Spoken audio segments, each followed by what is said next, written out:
MH education point में सभी का वेलकम। कक्षा 6 हमारा राजस्थान से चैप्टर नंबर आज हम 8 पढ़ेंगे, जिसमें आजीविका के प्रमुख जो क्षेत्र हैं वो कौन कौन से उनको पढ़ेंगे। सो बिना किसी देरी के चलो शुरुआत करते हैं आज का हमारा चैप्टर नंबर 8। मनुष्य अपने जीवन निर्वाह के लिए जो कार्य करते हैं ये क्षेत्र उसके प्राकृतिक संसाधन, जलवायु, आर्थिक, सामाजिक, शैक्षिक स्तर पर निर्भर करता है। राजस्थान खनिज संपदा में एक संपन्न राज्य है, यानी राजस्थान में अत्यधिक खनिज संपदा पाई जाती है। साथ ही यहाँ विभिन्न प्रकार की जलवायु पाई जाती है। यहाँ के लोगों में अगर देखा जाए तो कृषि और पशुपालन का कार्य जो है ज्यादा किया जाता है। साथ ही में खनन कार्य भी वे लोग करते हैं। आर्थिक विकास के साथ साथ पर्यटन, उद्योग व सेवा क्षेत्र में कार्य करने वालों की संख्या जो है वो लगातार बढ़ती जा रही है, काफी में वृद्धि हुई है।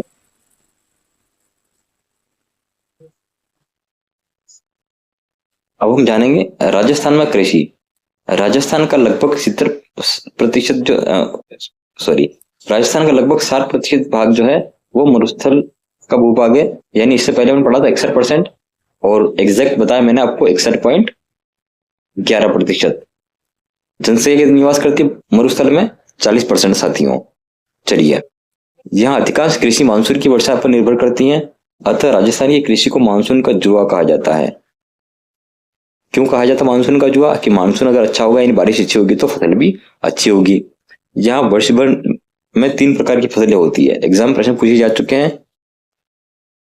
रबी की फसल से देखिएगा। रबी की फसल की बुआई सर्दी प्रारंभ होने पर की जाती है तथा गर्मी प्रारंभ होने पर इसको मार्च अप्रैल में कटाई की जाती है, जिसमें गेहूं, जौ, चावल, चना, सरसों आदि की प्रमुख फसलें हैं।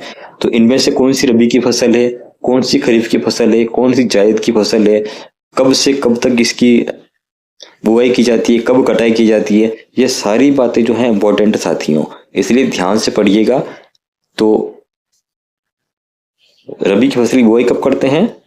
सर्दी की शुरुआत में, और गर्मी की जब शुरुआत होती है इसको काट लिया जाता है, यानी मार्च अप्रैल में इसको कटाई कर ली जाती है।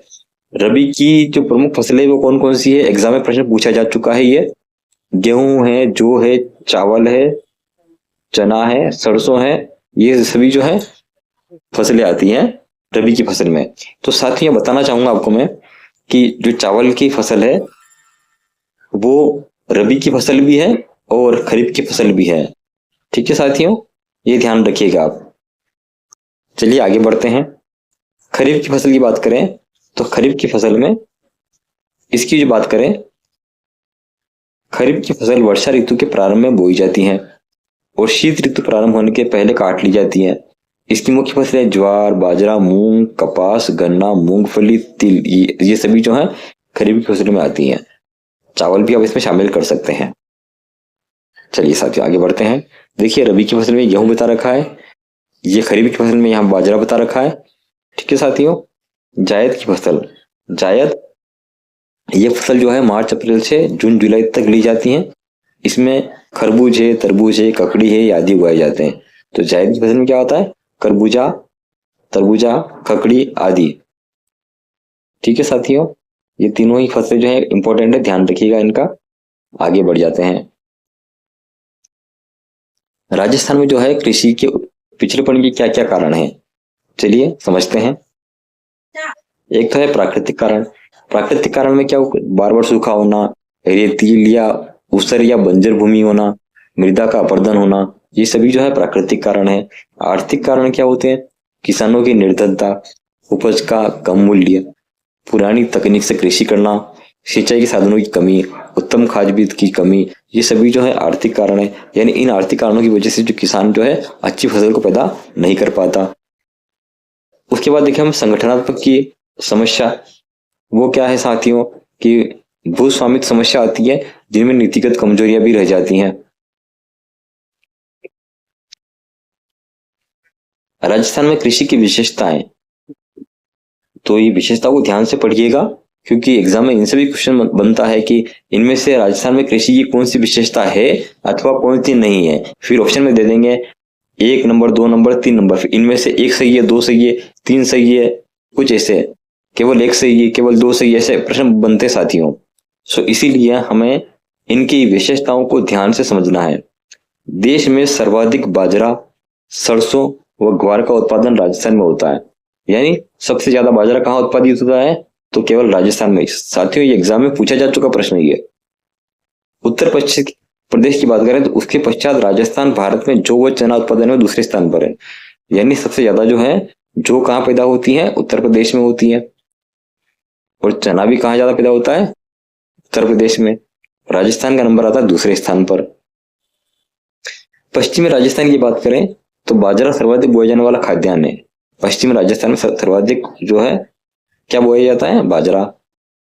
दक्षिणी राजस्थान की बात करें तो खाद्यान्न फसल मक्का की खेती प्रमुख होती है। अगर गंगानगर की बात करें तो वहां गेहूं का उत्पादन सबसे ज्यादा होता है, यानी पहले नंबर पे। राजस्थान की बात करें तो राजस्थान में गेहूं का सबसे बड़ा उत्पादक जो जिला है वो कौन सा है? श्री गंगानगर है, जो कि उत्तर में आता है। अगली बात पढ़ते अपन, छठी बात है, पश्चिमी राजस्थान में इंदिरा गांधी नहर से करीब 17.5 लाख हेक्टेयर क्षेत्र में सिंचाई सुविधा का विकास हुआ है। यहाँ पर क्या है, डाटा चेंज करके बताए 17 है, 18 है, 20 है, कुछ ये नंबर चेंज कर देंगे, ठीक है। इंदिरा गांधी जो है रेखा है, जो नहर है, इस रेखा की वजह से, इस नहर की वजह से जो है पश्चिमी राजस्थान में जो है काफी सुधार आया है कृषि में। सिर्फ 35% फसल क्षेत्र में सिंचाई सुविधा उपलब्ध होती है, बाकी कुल सिंचाई 66% क्षेत्र की सिंचाई कुएं ट्यूबवेल से होती है। तो सबसे अधिक सिंचाई जो राजस्थान में होती है वो किन से होती है? कुएं व ट्यूबवेल से। नहर द्वारा करीब 33% सिंचाई होती है, तालाबों द्वारा सिंचाई जो है बहुत कम है। अब पढ़ते हैं हम राजस्थान में पशुपालन के बारे में। राज्य के मरुस्थलीय और पर्वतीय क्षेत्र में कम वर्षा व कठिन भौगोलिक परिस्थितियों के कारण जो है पशुपालन ही वहां का आजीविका का प्रमुख साधन माना जाता है। इन क्षेत्रों में कृषि के अवसर तो सीमित होते हैं, साथ ही में क्या होते हैं, रोजगार के अवसर भी पर्याप्त नहीं होते हैं। तो ऐसी स्थिति में लोग क्या करते हैं? पशुपालन से ही रोजगार करते हैं, साथ साथ में वो कृषि करते हैं और उनको कई वस्तुएं प्राप्त हो जाती हैं। पशुपालन की दृष्टि से राजस्थान का देश में दूसरा स्थान है। राजस्थान में भारत का लगभग 11.27% पशुधन पाया जाता है। मरुस्थलीय और पर्वतीय क्षेत्र के अलावा भी संपूर्ण राजस्थान में अधिकतर किसान खेती के साथ पशुपालन करते हैं, यानी कि मिश्रित अर्थव्यवस्था का जिक्र किया गया है। अब राजस्थान के जो है पालतू पशु कौन कौन से, चलो जानते हैं। राजस्थान में पालतू पशु, पशुपालन की दृष्टि से राजस्थान में गाय, बैल, भैंस, बकरियां, ऊंट, भेड़, घोड़े, गधे आदि पाले जाते हैं। राजस्थान के मरुस्थल प्रदेश में ऊंट, बकरियां व भेड़ पालन बहुत आयत से किया जाता है। ऊंट को जो है अभी राज्य पशु का दर्जा दे दिया गया है साथियों 2014 से। राजस्थान की बीफी पशु गणना 2019 के अनुसार ऊंट व गधों की संख्या में चिंताजनक कमी हुई है, भेड़ बकरियों की संख्या में कमी आई है, और गाय की बात करें, गाय भैंसों की संख्या में मामूली वृद्धि हुई है। राजस्थान मुर्गी पालन यानी पोल्ट्री फार्मिंग का व्यवसाय भी तेजी से बढ़ रहा है, उसमें बढ़ोतरी हो रही है। अब पशुपालन करने से क्या क्या लाभ होते हैं साथियों, चलो जान लेते हैं। पशुपालन से ग्रामीण लोगों को रोजगार मिल जाता है एवं पशुओं पर आधारित उद्योगों का विकास होता है।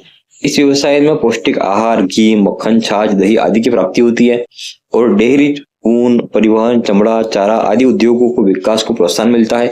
इसके अलावा बड़े पैमाने पर जो है पशु उत्पादन का विदेशों में निर्यात भी किया जाता है। अब इन पशुपालन में भी समस्याएं कुछ आती हैं, तो उन समस्या को जान लेते हैं। पशुपालक निर्धनता के कारण पशुओं को पौष्टिक आहार तो सही इलाज नहीं दे पाते हैं। पशुपालकों के पास कमजोर व घटिया नस्ल के पशु हैं, चारागाहों के लिए पर्याप्त भूमि की कमी है। ये सभी जो पशुपालन की समस्या साथियों। परंपरागत तरीकों से पशुपालन करना, पशुओं में व्यवसायिक दृष्टिकोण की कमी होना, बार बार सूखे व अकाल से पशुधन कम होता जा रहा है, ये सभी जो है पशु से संबंधित समस्याएं हैं। अब जानते हैं राजस्थान में खनन से संबंधित चीजें। राजस्थान में विभिन्न प्रकार के खनिज पाए जाते हैं, इसलिए राजस्थान को खनिजों का अजायब कर कहते हैं।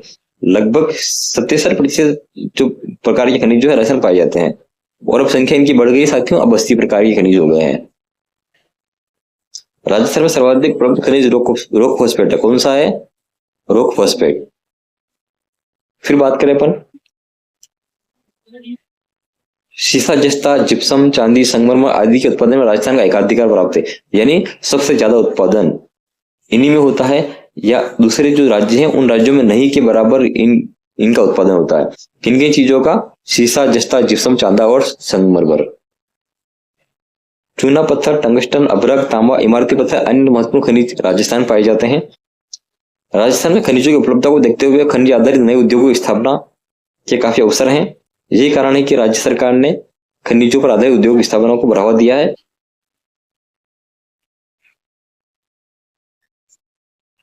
राजस्थान में जो अवैध बजरी खनन से पर्यावरण प्रदूषण की समस्या निरंतर बढ़ती जा रही है। अवैध खनन से क्या होता है? अरावली पर्वतमाला की कई पहाड़ियां हैं पूरी तरह से गायब हो चुकी हैं और इसके गंभीर दुष्परिणाम सामने आ सकते हैं। ठीक है साथियों, इस तरह के हमारा चैप्टर छोटा ही था, लेकिन इनमें से जो रबी, खरीफ और जायद की फसलें, उन फसलों के नाम, उनको कब बोया जाता है, कब काटा जाता है, इनको ये ध्यान रखिएगा। आजीविका क्या होती है? रोजगार, जीवन निर्वाह हेतु किया जाने वाला कार्य होता है। अतिवृष्टि क्या होती है? अत्यधिक बारिश होती है। निर्यात यानी किसी देश को अपने देश से माल भेजना। ठीक है साथियों, अब हम अभ्यास के लिए कुछ प्रश्न। रबी की फसल की प्रमुख फसल कौन सी साथियों? पूछ लिया गया आपसे, तो आपको आना चाहिए इसका आंसर क्या बनेगा? गेहूं। बाजरा क्या है? खरीफ की फसल है। मक्का भी खरीफ की फसल है और कपास भी खरीफ की फसल है। पूछा था रबी की फसल, तो रबी की फसल क्या है साथियों? गेहूं है। मरुस्थली राजस्थान में बोया जाने वाला सर्वाधिक खाद्यान्न कौन सा है साथियों? जी हाँ, बिल्कुल, अभी हमने पढ़ा था चैप्टर को, बाजरा सही है। इस तरीके से आप जो है इनके आंसर देने की कोशिश करें। ठीक है साथियों, तो मिलते हैं अगले वीडियो में। Thanks for watching the video. अगर आपको हमारा प्रयास अच्छा लगा तो वीडियो को आप लाइक करें, चैनल को सब्सक्राइब करें और अपने दोस्तों के साथ अधिक से अधिक शेयर करें। ठीक है साथियों, मिलते हैं अगली वीडियो में बहुत जल्दी। शुक्रिया।